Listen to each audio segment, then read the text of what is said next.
All right, do we have any public participation at this point? All right.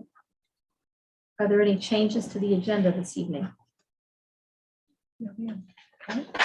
Have a motion to approve the agenda? Move. Second. Good job. Have a third. Call for vote. Scott Powers. Yeah. Teresa Wallace. Yes. Suzanne Arthur. Yes. Angela Reagan. Yes. Megan Smith. Yes. Motion passes. And at this time, we have a presentation from SHP.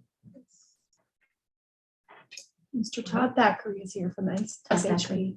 Thank you. Nice to meet you. Hi there. It's good to meet all of you. And it's great to be here. So anyway, thanks for selecting SHP to work with you and guide you through some upcoming opportunities. Start off with, this is your core team from SHP. I'm the partner in charge of the project, and my specialization these days is in community engagement and facility master planning. Jeff Parker also supports me in that role. So we'll tag team this somewhat together. And Dan was specifically assigned in our qualifications to be the person who would move right into the field house improvement if that was the schedule. So anyway, and we'll touch on that a little bit. We have over 100 staff in total with many specialties, and we have consultants to fill in anything that we don't have in-house. So we have a large team to support whatever your facility and community engagement needs are. This says we've done a lot of schools in the last 10 years, and actually over 25 district-wide master plans in the last 5.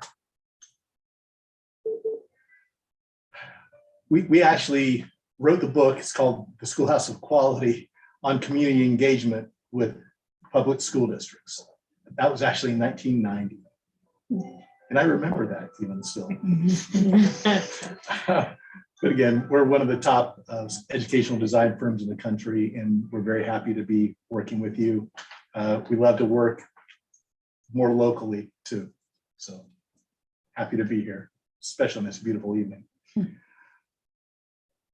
What we've learned over time is that these 3 things are what are required to make an educational facility master plan. It has to be educationally fantastic. It has to be financially responsible, and it has to be community supportive. So those are the 3 legs of this stool that we will be touching on as we go through the process to put this together in a way that satisfies all these things.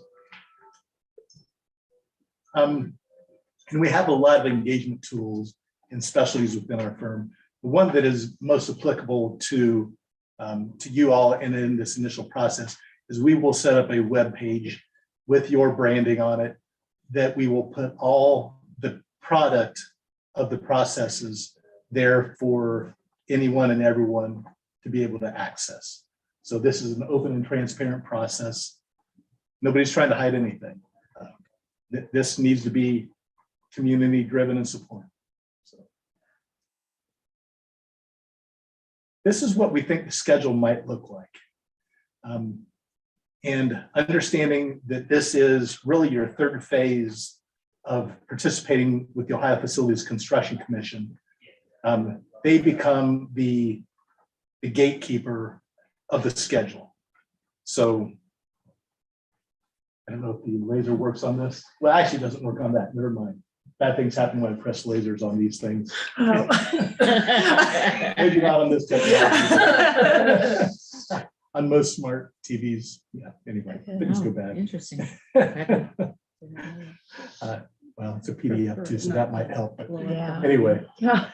so from where we are here, Exciting. near the beginning of this the gray vertical bar that says selection of consulting firm, to August of 2022, we can do a number of things with you and do planning. But what happens in August is OFCC does their annual outreaches to come to districts and say, we think we may have money for you in the next year if you want to move forward.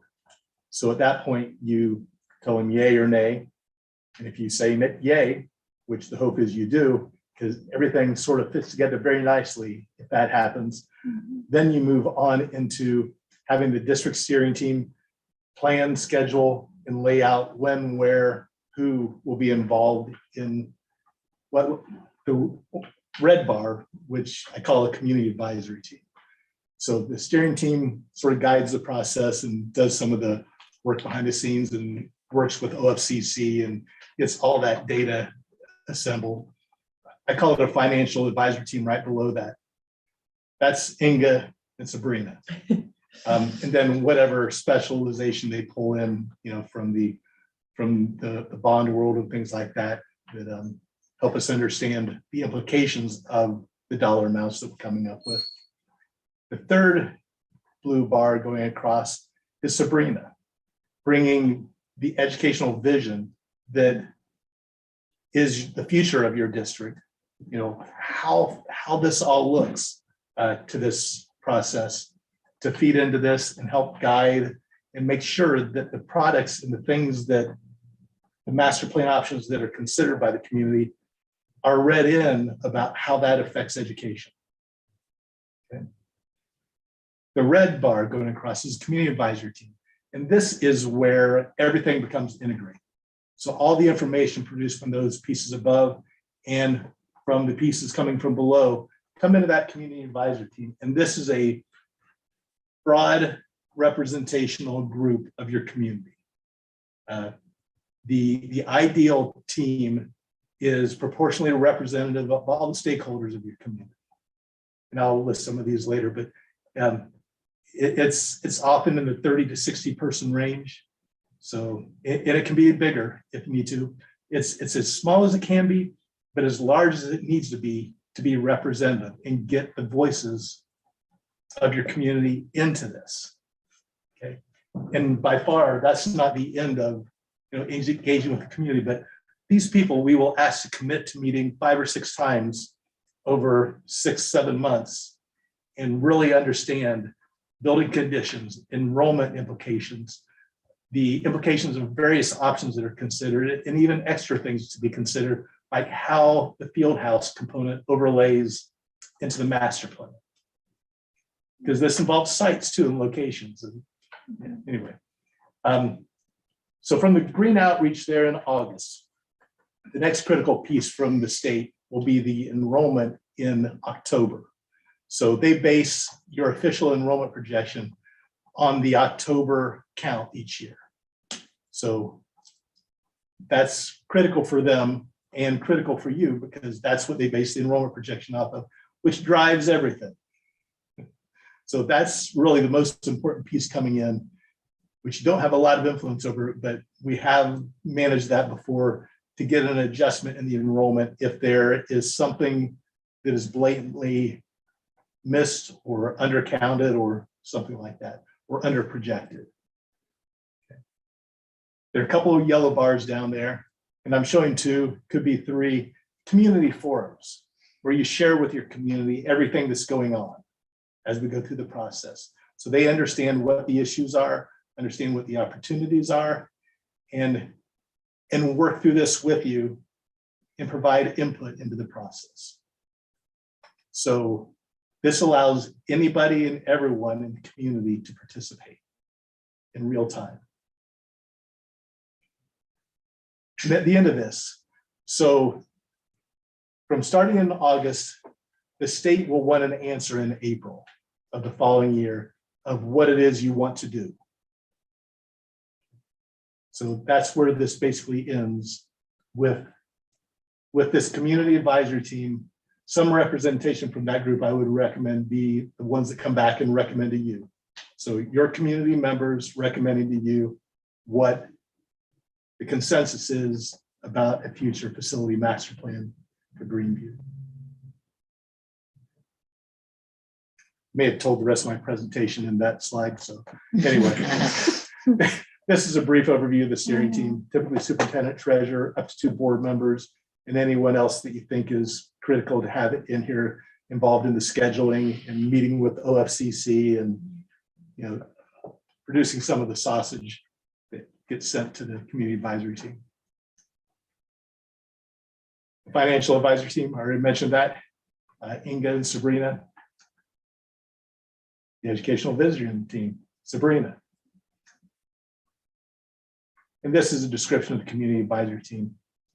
The main thing I'll point out is over on the right-hand side, lists some of the stakeholder types: school district leadership, staff, students, parents, community, village, townships, business, ag, industry, career and higher education, civic, social, youth, and religious organizations. Missed athletic in there, but yes, all those youth kind of things. So, mentioned civic, social, religious, yes. Anyway, every community is a little different on what that makeup is, but these are pretty common groups of that, and whatever else you can think. And we can help you develop a matrix so that as you identify people, you can check off that they're satisfying these cross-referenced stakeholder categories. So anyway, so that group will have a lot of work to do. It starts, though, besides enrollment, with facility and site assessments. So the state will provide these on most of your buildings, well, all of your buildings that kids are housed in. They don't necessarily provide it on the field. Well, they don't provide it on the field house, the separate buildings that aren't counted into their program, tracks, things like that, that they don't co-fund. So we'll help you with that. We'll look at the sites that you have. We'll look at building conditions. And obviously the high school and the middle school are the two buildings that have already been completed through the OFCC program. Okay. The elementary, the old high school, is what's left out there. So that condition, I believe, it is at the point where the state recommends replacement of that building. So now you'll have some great options to consider as we get into the details of that, of whether you end up with 2 or 3 buildings in the future, what the implications of that are, what the implications are of putting kids in different configurations, and how they fit on the sites that you have currently. And if you do end up consolidating schools toward your newer building sites, what do you do with your stadium? And what is the cost of the options there? And if the stadium stays here, what parts of that, the old high school, do you consider keeping? I was gonna say, do they have plans where you can salvage just part of the building, make that secure for repurposing They allow you to do that on your dime. on our dime? Yes. So they're okay essentially with anything you do on your dime. They have a fairly narrow scope of what they allow their dollars to be used for, and it's driven by that enrollment projection. So the basic formula is number of students times square footage per student times dollars per square foot is what they will fund you. And what you do beyond that, Do preschool roll into us, or does that not roll into us? I doubt it. Okay. the preschool special needs students do count. Oh, there you go. Yeah. So if we repurpose that building to like preschool, if that would end up, then would it be on our dime? They have this other caveat that says they don't put money into buildings less than 350 student capacity. Okay. So, That answers no, that it would still be question. on our dime. I don't think we have 350 preschoolers. We're busing them in.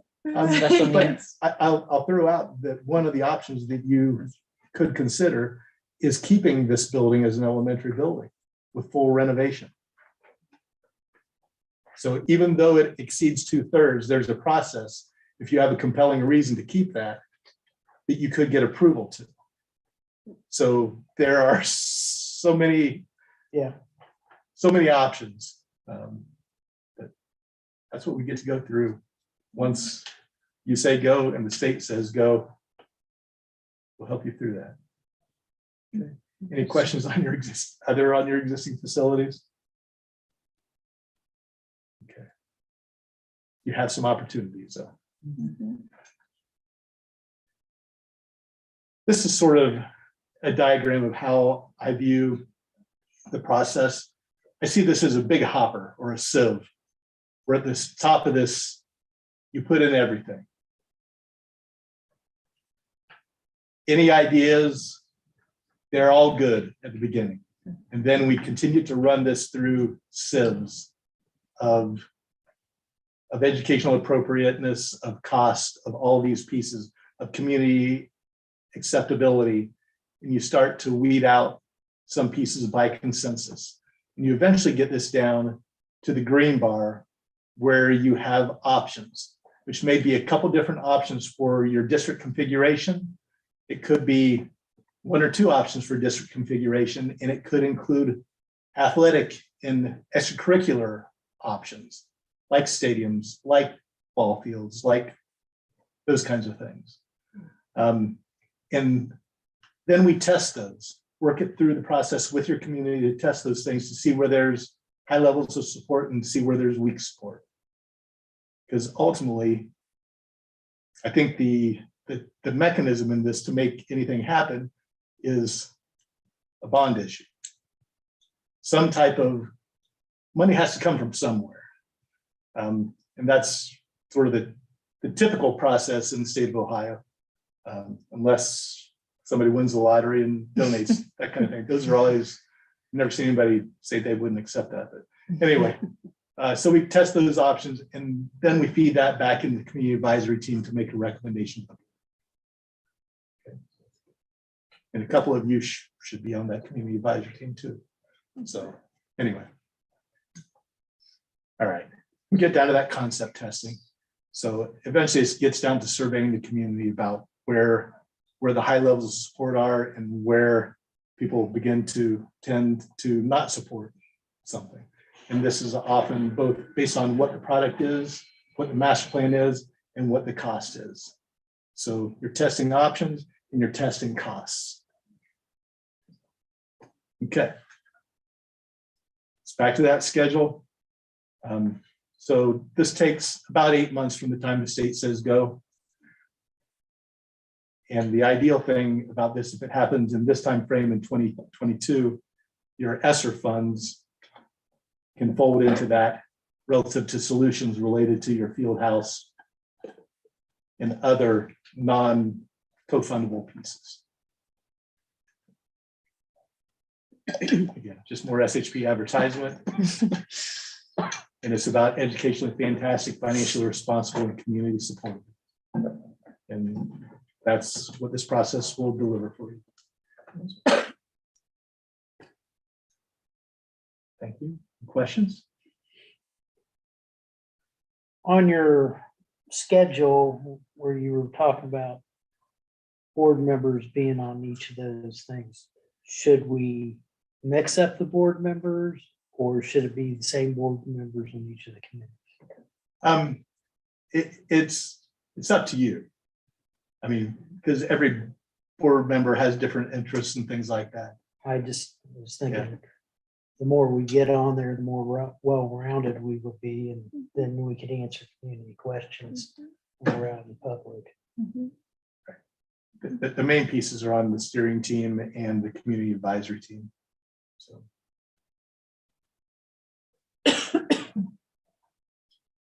But you get a little while to consider that.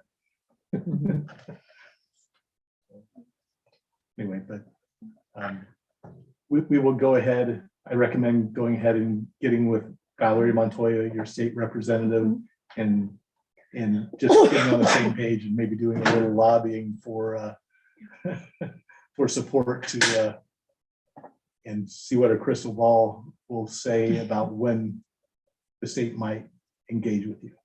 Yeah, we're actually on our calendar for spring break, during spring break. So she's able to meet with us, and Okay. to your point, we will advocate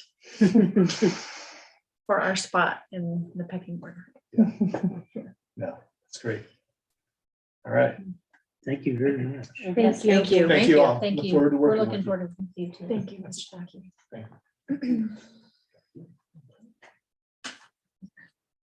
All right, at this time, we'll have the treasurer's report. Number 1, approve the minutes from the regular board meeting February 17th, 2022. Number 2, approve the February financial reports. Number 3, approve resolution accepting the Greene County Budget Commission rates for the year beginning January 1st, 2022. Number 4, approve then and now for Ohio School Board Association annual dues in the amount of $5,073. I had a correction for the board meeting minutes Okay, from last month. Under the consent agenda where we moved number 1 separate, where we separated it out, Yeah. it says I seconded it, it was Teresa. And under, when we got to it, it says Teresa seconded it. Okay, we can correct it. Yeah, it says, it doesn't matter. I mean, I'm happy to second it, but she actually did. Is the order off? Yeah, it says I seconded it, but I didn't, under 22-022. Okay, we can I fix have it. Thank you. Uh-huh.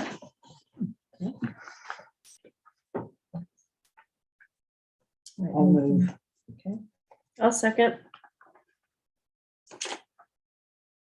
Okay, Okay.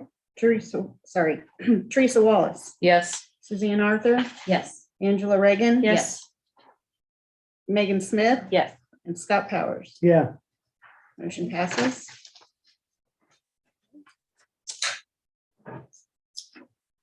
From the superintendent's update, number 1, teaching and learning, 2, facilities, and 3, operations. Okay, so last Friday was a virtual learning day for students, and our staff participated in safety and security professional training, which was kind of a heavy topic, but at the same time, there was also time for teachers and all of our staff to be able to meet at a building level, but also as a team level. So we focused on things like reviewing our ALICE training, threat assessment, suicide prevention, and also I'm missing one. Oh, like restraint and seclusion, just de-escalation strategies as well. So that's what the day looked like on Friday.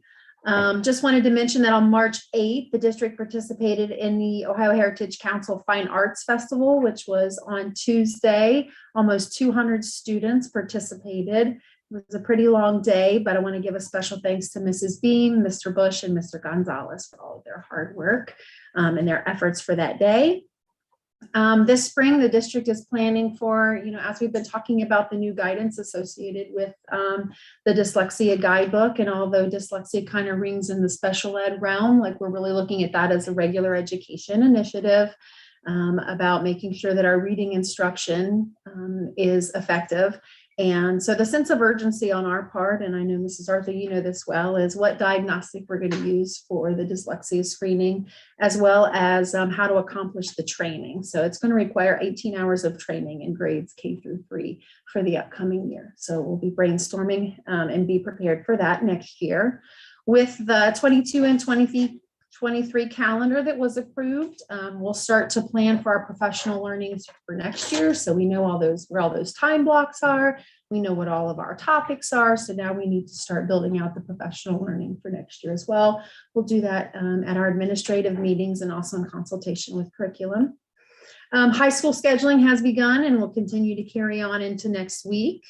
Kindergarten registration information has been made available. The registration days are going to be on April 12th and April 13th. They go from 1 o'clock to 7 o'clock.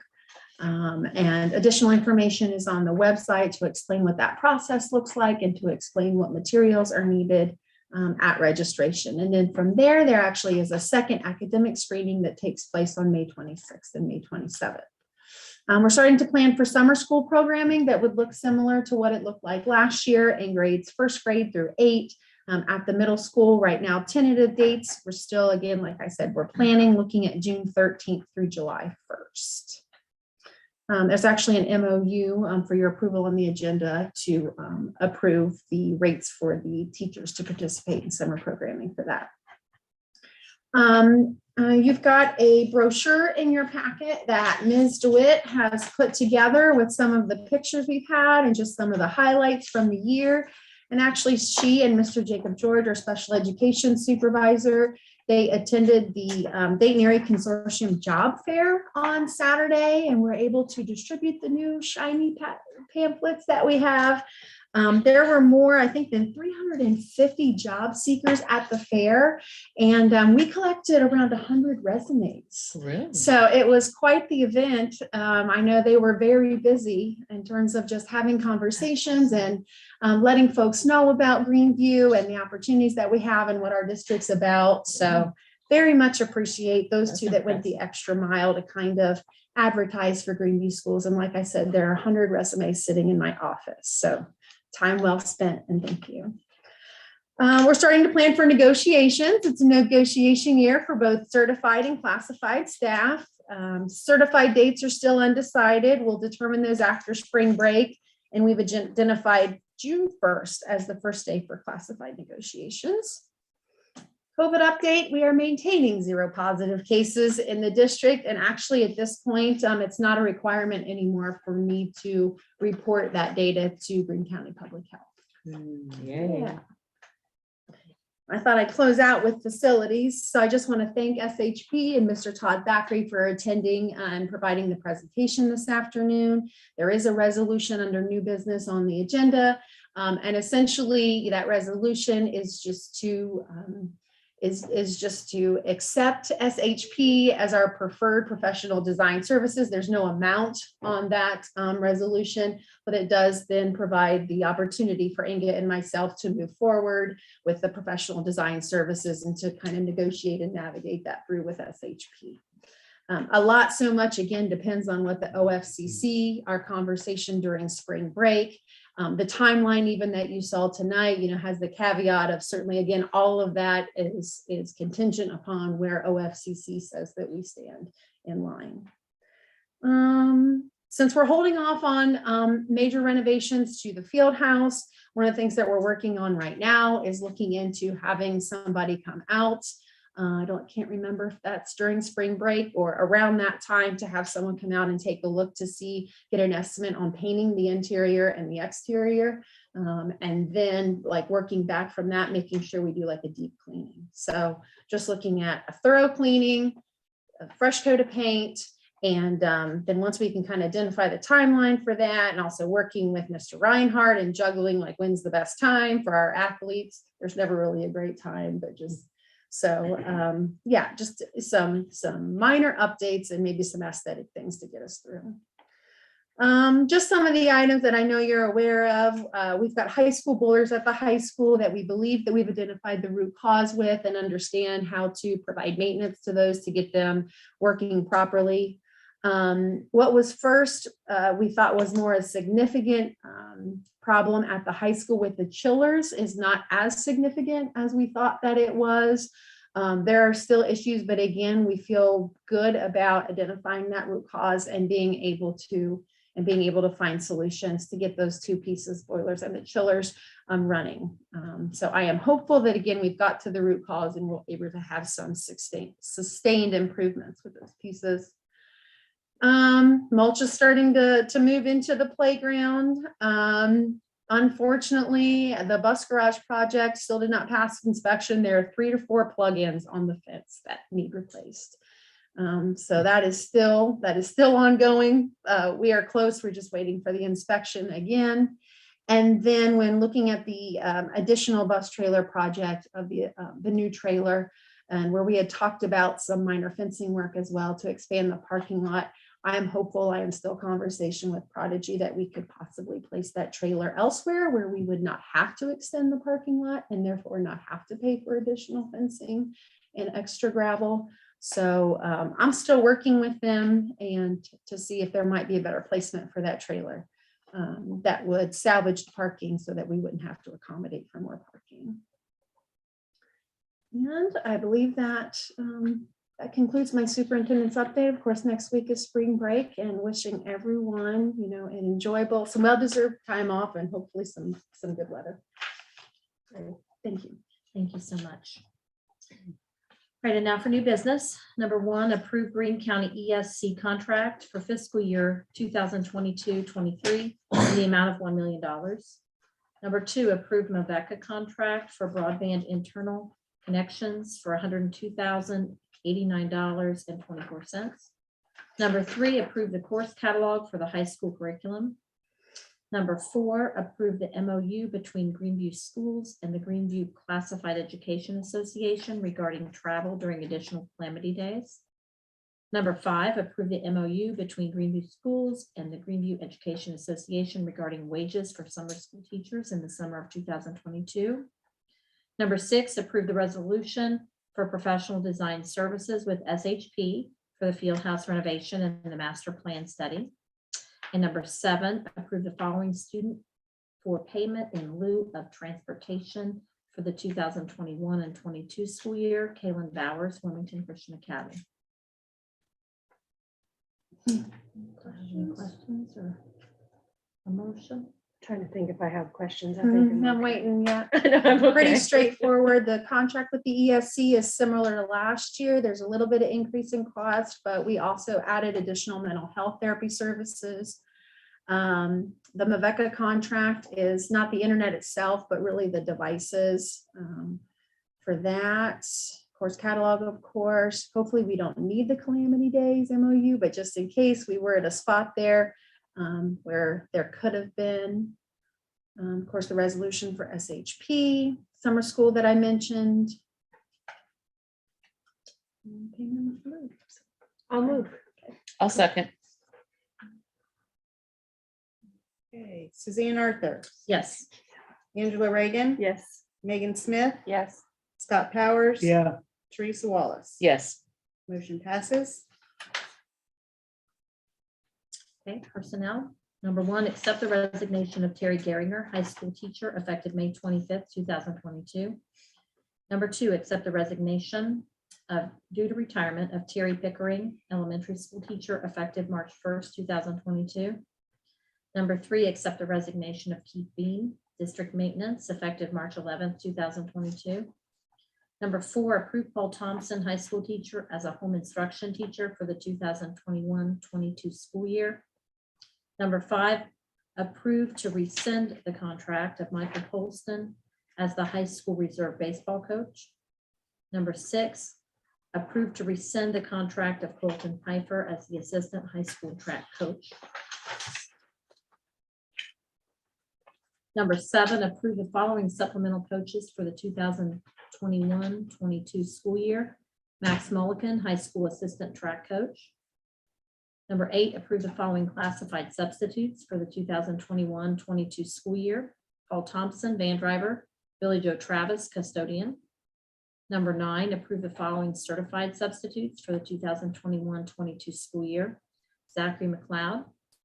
Number 10, approve the following volunteer coach for the 2021-22 school year. Robert Gibson, high school baseball assistant coach.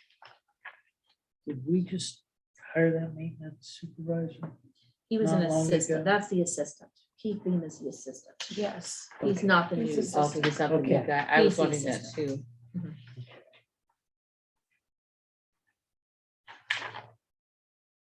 I take it, the baseball coach and the track coach, we are rescinding, they couldn't make the practices, so they pulled out of it. No, something else happened, I believe. Yeah, one was just not able to make the schedule work, and then the other, there was a situation that we had to address.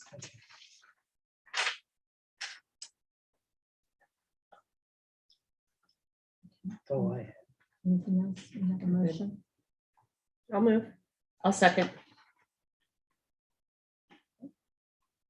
Scott Powers, Yeah, Teresa Wallace. Yes. Suzanne Arthur. Yes. Angela Reagan. Yes. Megan Smith. Yes. Motion passes.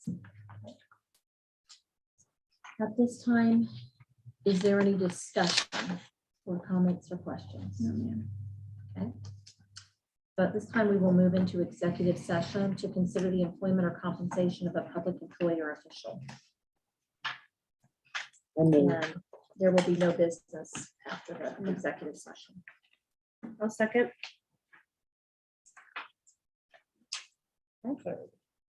Scott Powers. yeah, Teresa Wallace. Yes. Suzanne Arthur. Yes. Angela Reagan. Yes. And Megan Smith. Yes. Motion passes. So we go into executive session at 7:37.